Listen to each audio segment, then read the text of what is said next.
Bonjour, pour la délicieuse recette de ma babka dans un bol avec de la farine, j'ajoute du sucre et du sel.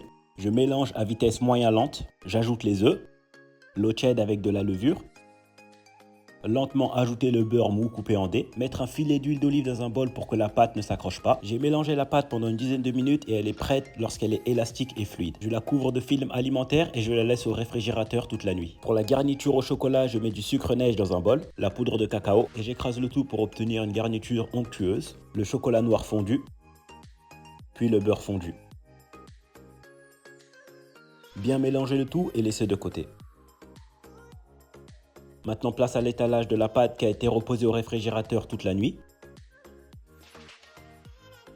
Étalez-la de la même épaisseur et coupez les extrémités pour avoir une forme rectangulaire.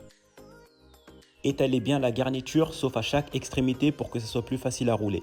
Les noix de pécan écrasées et la rouler comme ceci. Coupez la pâte en deux de chaque angle. Moi, je vais faire deux petites babkas, mais vous pouvez la mettre dans un grand moule et en faire une. Coupez chaque extrémité avant de les mettre dans le moule pour qu'elles soient uniformes. Et voilà comment je la tresse. Je mets du film alimentaire et laisse reposer pendant 1h30 environ dans un endroit tiède. Et je cuis à 185 degrés pendant 30 minutes environ. Et pour le glaçage, je fais bouillir la même quantité de sucre brun avec de l'eau. Puis je brosse les babkas. Je la laisse refroidir avant de la trancher. Parfaite.